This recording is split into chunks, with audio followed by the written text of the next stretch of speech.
नमस्कार, मेरा नाम है गौरव पाल। आप देख रहे हैं राजपथ। इस समय मैं राजस्थान में हूँ और राजस्थान में बसपा की संकल्प यात्रा को कवर कर रहा हूँ। आकाश आनंद रथ लेकर निकले हैं विधानसभा चुनाव को लेकर, तमाम जगहों पर जा रहे हैं।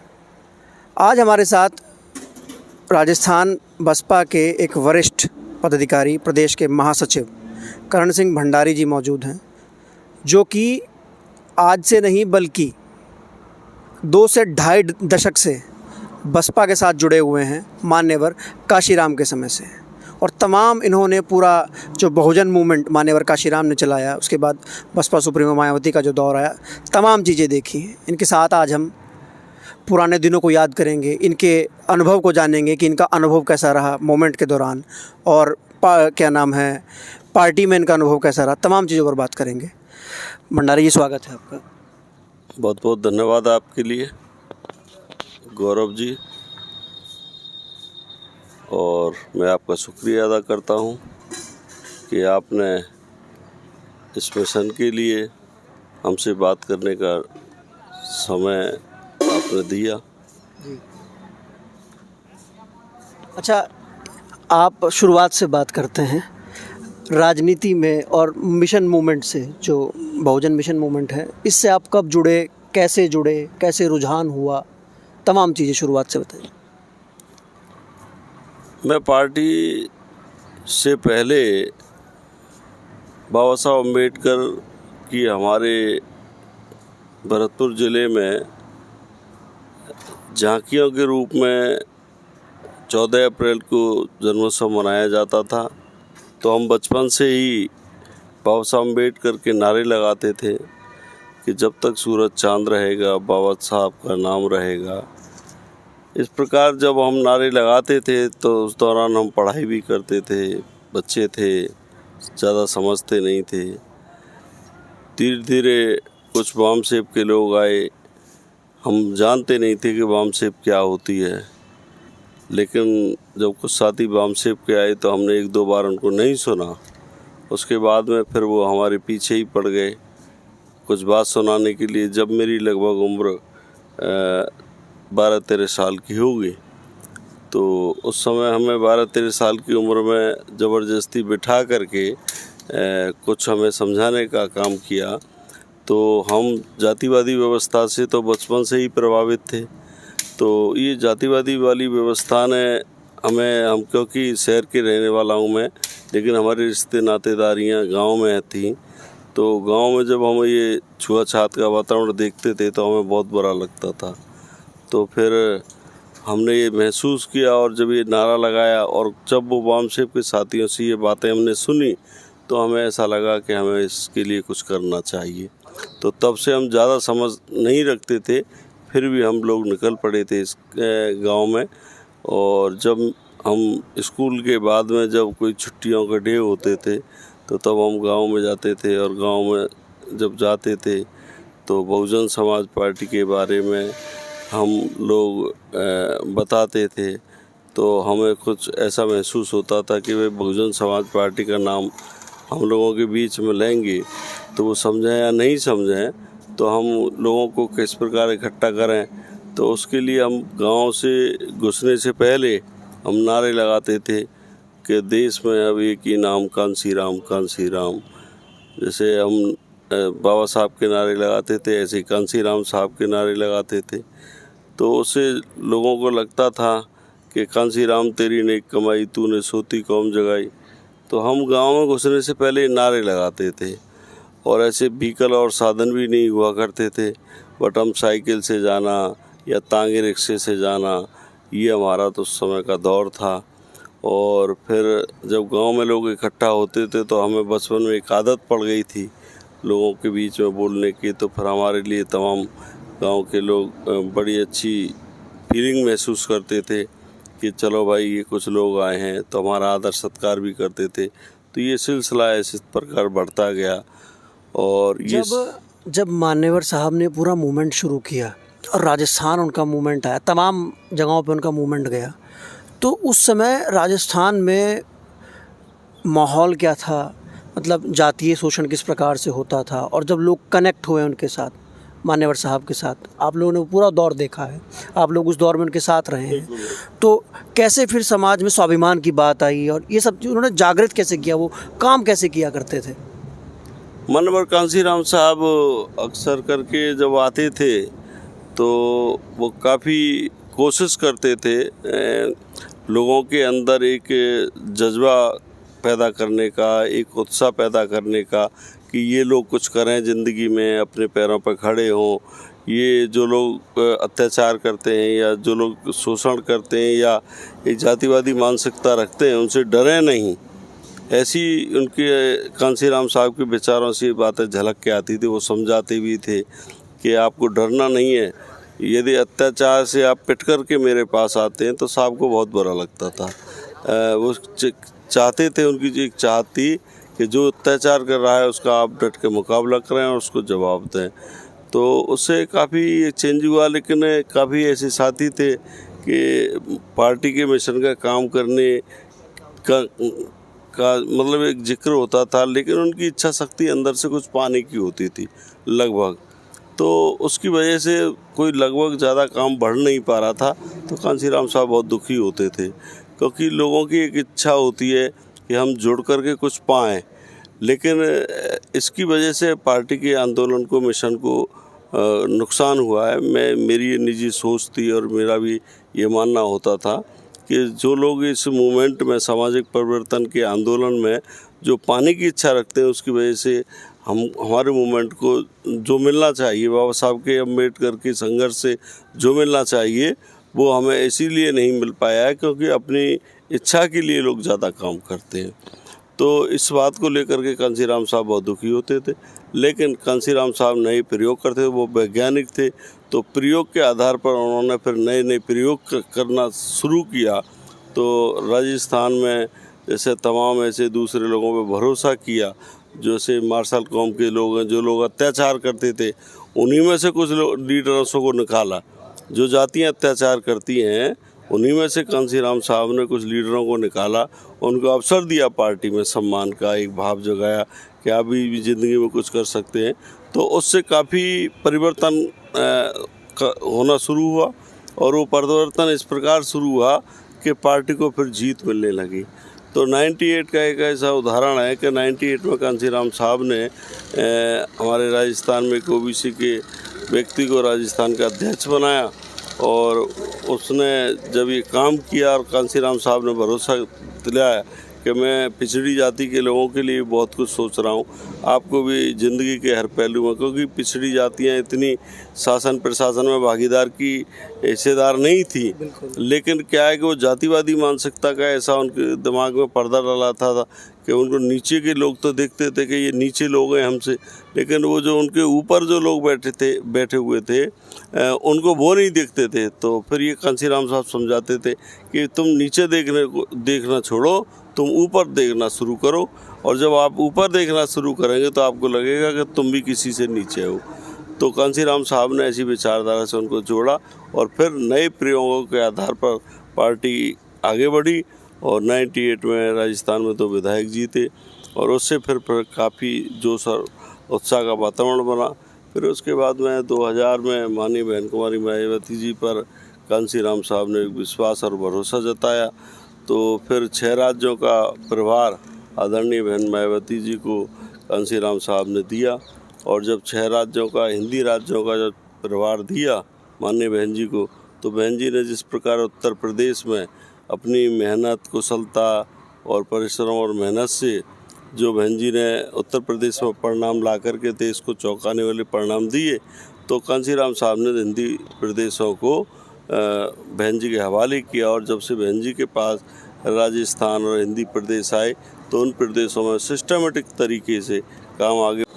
जब पहली बार बहुजन समाज पार्टी की सरकार बनी उत्तर प्रदेश में और आप लोग राजस्थान में थे, तो फिर एक मनोबल में भी उत्साह आया होगा कि हमने उत्तर प्रदेश में करके दिखाया, तो राजस्थान में जैसे 98 में 2 विधायक जीते, तो अब और अच्छा प्रदर्शन करेंगे राजस्थान में।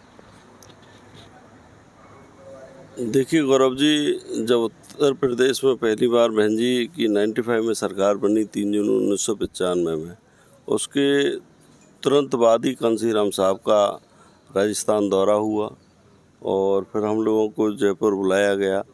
और जयपुर जब बुलाया गया तो मैंने ये महसूस किया स्वयं ने व्यक्तिगत तौर पर कांसीराम साहब के अंदर जो शक्ति थी वो इस प्रकार थी कि उनको बहुत अच्छा लग रहा था, बहुत खुश थे कि मैं जिस कारवा को लेकर के चल रहा था बाबा साहब के अम्बेडकर के को, कि मैं मेरे लोगों को अपने पैरों पर खड़ा होने का जो बार बार वो भाषण देते थे, तो उनकी इच्छा पूरी हुई कांसीराम साहब की। और वो क्योंकि लंबे समय से इस बात को कहते थे कि अपने पैरों पर खड़ा होना सीखिए, और मैं आपको अपने पैरों पर खड़ा होने के लिए काम कर रहा हूँ। तो उनकी एक इच्छा पूरी हुई पैरों पर खड़ा करने कि मेरा समाज अपने पैरों पर खड़ा हो। और उनका ये भी आत्मविश्वास मजबूत हुआ कि मैंने जो संकल्प लिया था कि बाबा साहब अम्बेडकर जी के सपने को पूरा करने के लिए कि बाबा साहब का मिशन अधूरा और कांसीराम करेगा पूरा, तो उन्होंने देश के बड़े शहर उत्तर प्रदेश में परम सम्मानीय परम आदरणीय बहन कुमारी मायावती जी को सीएम बना करके, मुख्यमंत्री बना कर, हुक्मरान बना करके, क्योंकि उनके स्पीच में बार बार होता था कि हुक्मरान समाज मुझे बनाना है, तो वो उनकी इच्छा पूरी हुई। और जब वो राजस्थान आए तो बहुत ही प्रसन्न थे, बड़े खुश थे, और उन्होंने ये जिक्र भी किया था कि भाई मायावती ने अपनी पूरी ड्यूटी निभाई है, तो मायावती ड्यूटी निभा सकती है तो आप लोग क्यों नहीं ड्यूटी निभाते हैं अपनी। तो कांसीराम साहब ने बेबाक तरीके से हमको कहा, तो हमें भी लगा, जब मैं बहुत ज़्यादा मेरी उम्र नहीं थी, और लगभग मैं 17-18 साल की उम्र समथिंग होगी मेरी, तो मैं बहुत ही खुश था कांसीराम साहब की इन विचारों से, इन बातों से। तो क्योंकि मैं भी कभी कभी नारा लगाता था बचपन में कि कि जो ज़मीन सरकारी है, जो वो ज़मीन हमारी है। तो कांसीराम साहब ने मुझसे खुद ने कहा, जब मेरी बात हुई, क्योंकि मैं बचपन से इस कामों में ढला था, तो मैं साहब की जब मीटिंग होती थी, ज़्यादा भीड़ नहीं होती थी, बहुत कम संख्या में लोग आ पाते थे। हम काफ़ी मेहनत करके भीड़ जुटाने का काम करते, लेकिन फिर भी लोग नहीं आ पाते थे इतने। तो हम लोग कभी नारा लगाते थे, क्योंकि मैं स्कूल में पढ़ाई करता था, तो मेरा भी एक सपना था कि गरीब बच्चे हैं उनको पढ़ने के लिए किताब उपलब्ध नहीं होती हैं, और वो जो किताब उपलब्ध नहीं होती है तो मेरा मन दुखी होता था, क्योंकि मैं भी गरीब ही था। बट एक मुझे एक आशा थी कि गरीबों के बच्चों को किताबें फ्री में मिलनी चाहिए। तो मेरा ये प्लान बनाया कि भाई जो कर्मचारी पढ़ते हैं उनके बच्चे, उन पर पैसा होता है, तो वो पैसा से अपनी नई किताब खरीद सकते हैं, उनसे हम मुफ्त में वो किताबें लेते थे। उनके बच्चों और अन्य बच्चे जिनके पास उपलब्ध नहीं, उनको हम देने का काम करते थे। ऐसे मैंने कई लड़कों को जोड़ा था, लाइब्रेरी भी बनाई थी, समाज के लोगों से रिक्वेस्ट करके एक छोटा सा रूम मिला था, फिर उन्होंने हमारा तोड़ दिया। तो ये बड़ी दास्ता है। तो फिर हमने एक सरकारी बिल्डिंग थी, उसको, मेरा व्यक्तिगत ये सफ़र है एक राजनीति का, कि एक सरकारी बिल्डिंग थी और जो खास मतलब बना हुआ रूम था, तो उसको हमने लाइब्रेरी बनाने की बात सोची। तो फिर वो जब मैंने महसूस किया कि जो ज़मीन सरकारी है वो ज़मीन हमारी है, तो मैंने कांसीराम साहब से जब ये कही कि साहब से कहा कि जो ज़मीन सरकारी है वो ज़मीन हमारी है, तो साहब फिर हमको कहा साहब ने कि भाई सरकारी ज़मीन सरकार की होती है, और जब आप लोग सरकार बना लेंगे तो सरकारी ज़मीन आपकी हो जाएगी। तो उस शब्द ने, उस वाक्य ने, ये नारा अभी भी खूब चलता है। हाँ, ये नारा अभी भी लगाते हैं लोग, बट इतना ज़्यादा नहीं लगाते हैं। कांसीराम साहब के टाइम पे बहुत ज़्यादा लगता था, क्योंकि एक जज्बा मिशन का एक अलग था उस समय का। आज लोग अपने ज़िंदगी को सिक्योर करने के लिए ज़्यादा ध्यान देते हैं, और इस मिशन की तरफ लोग कम ध्यान देते हैं। आप पिछले कई सालों से प्रदेश प्रभारी के पद पर हैं। आपने माफ़ कीजिएगा, आप ये पिछले कई साल से प्रदेश महासचिव के पद पर हैं। आपने बसपा का तमाम उतार चढ़ाव देखा। आपने वो दौर भी देखा जब पिछली बार चुनाव में 6 विधायक जीत कर आए, और उसके बाद कैसे वो कांग्रेस में चले गए। तो उस समय पार्टी का क्या मनोबल टूटा? देखिए, वो जो 6 विधायक जीते थे उनको छोड़ के नहीं जाना चाहिए था। वो लोग ज़्यादा राजनीतिक नहीं थे, ना ही वो राजनीति समझने वाले लोग थे।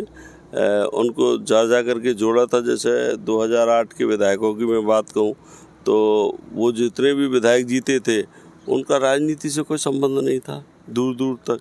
हम लोगों ने उनको तैयार किया, वो लोग जुड़े, सब कुछ समझा करा, लेकिन उसके बाद में कुछ थे ऐसे जिनका राजनीति संबंध था, लेकिन कई ऐसे साथी थे जिनका दूर दूर तक राजनीति से कोई ज़्यादा प्रभावित नहीं थे। लेकिन फिर वो जीते बीएसपी के कारण, बीएसपी के मूवमेंट की वजह से, तो उनको ऐसा नहीं करना चाहिए था। लेकिन फिर वो बिक गए, तो इससे पार्टी के कार्यकर्ताओं पर मैं नहीं मानता कि कोई ज़्यादा प्रभाव पड़ा हो, क्योंकि प्रभाव पड़ता तो हमारे कई साथी बैठ जाते। लेकिन बीएसपी को राजस्थान में जिस प्रकार गति मिली है, और वो जो गति देने वाली जो टीम थी वो हमारी यथावत थी, इसीलिए हमारे ऊपर इस चीज़ का कोई प्रभाव नहीं पड़ता कि कौन आया कौन गया, इससे हम पे क्या असर पड़ता है। हमें तो हमारे आंदोलन को, जैसे अभी ये विधानसभा चुनाव आने वाले हैं, हम आपकी समीकरण देख रहे हैं, आपके कैंडिडेट का चुनाव जो है वो किन्हीं सीटों पे, जैसे मैंने देखा जो कैंडिडेट का चुनाव था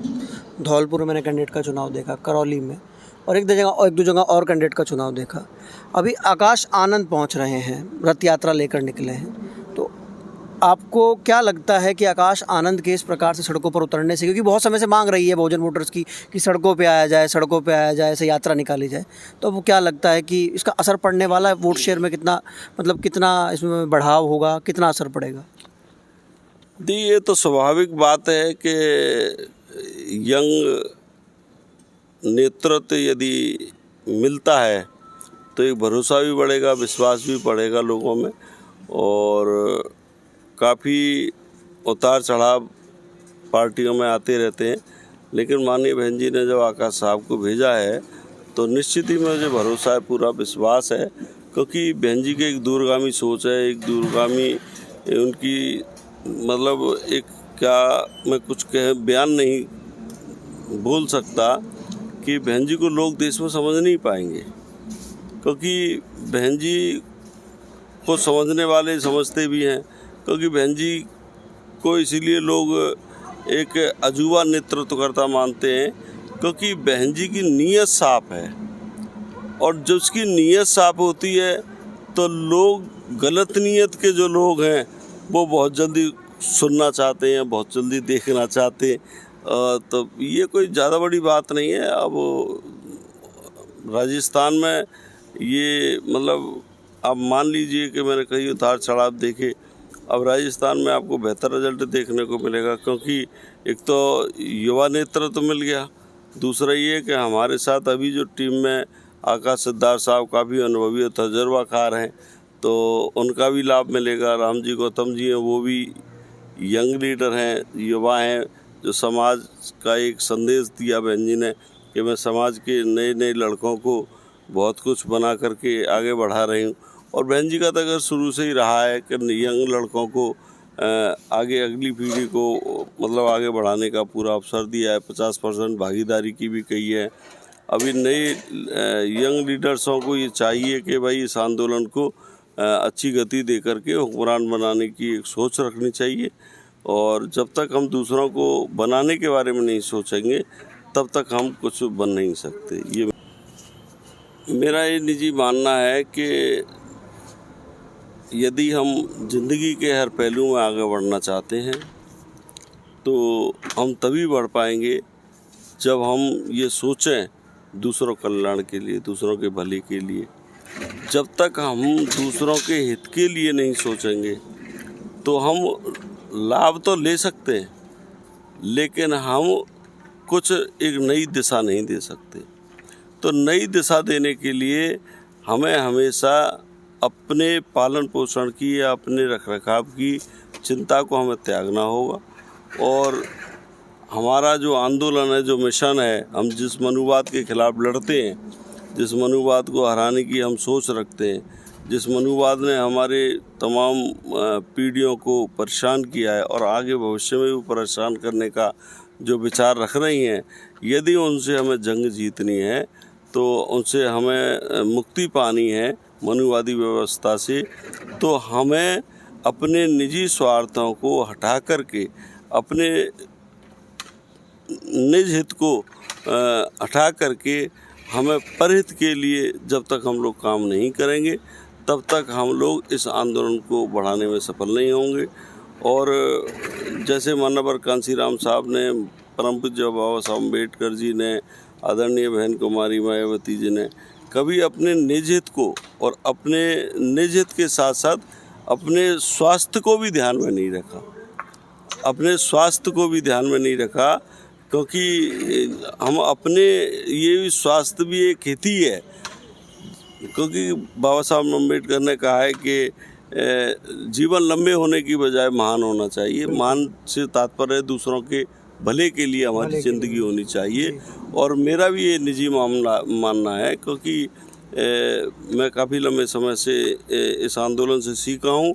तो हमारा यही मानना होता है कि यदि हम ज़िंदगी के हर पहलू में कुछ बढ़ाना चाहते हैं तो फिर हमें हमारे ज़िंदगी को इस ओर लगाना चाहिए कि पर कल्याण के लिए, चाहे ज़िंदगी हमारी छोटी पड़ जाए, फिर भी हमें ज़िंदगी की चिंता भूल करके, अपनी ज़िंदगी की चिंता भूल करके हमें दूसरों के कल्याण के और हित के लिए और उद्धार के लिए हमें हमारी ज़िंदगी लगानी चाहिए।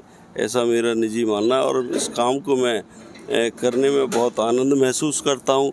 मैं स्वयं, मुझे कहने की ज़रूरत नहीं है ये चीज़ें, क्योंकि तमाम लोग कहते हैं, क्योंकि मैंने कभी अपने स्वास्थ्य के बारे में ध्यान नहीं दिया, कभी मैंने अपने परिवार के बारे में ध्यान नहीं दिया, और काफ़ी लंबे समय से मैंने कभी ऐसा महसूस नहीं किया।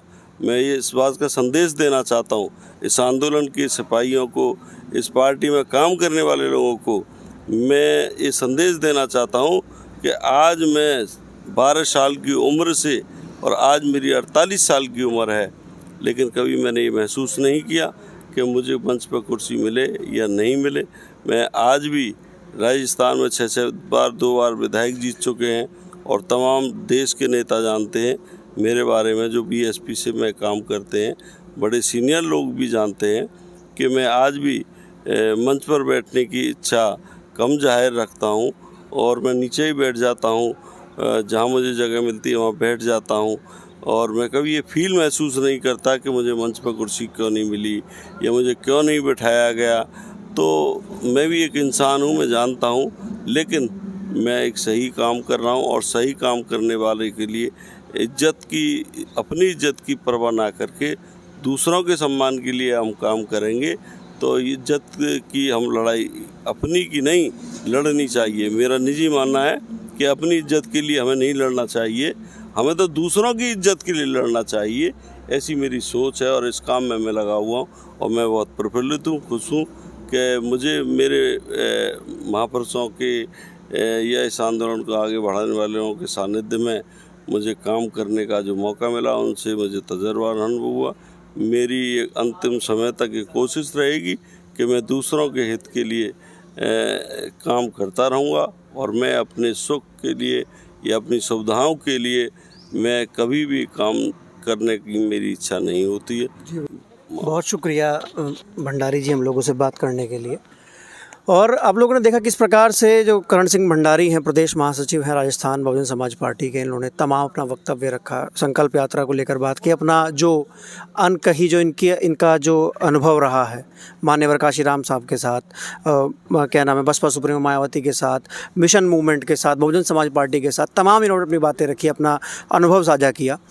और उम्मीद करता हूँ कि आपको ये जो जितने भी लोग बहुजन मिशन मूवमेंट से जुड़े हैं, जितने भी लोग बहुजन मिशन मूवमेंट जिन्होंने देखा है, उनकी यादें ताज़ा हो गई होंगी। अगर आप लोग ऐसे ही और अधिक वीडियो देखना चाहते हैं और तो हमारे चैनल को सब्सक्राइब कीजिए, वीडियो को लाइक कीजिए, शेयर कीजिए, और तब तक के लिए जय हिंद, जय भारत।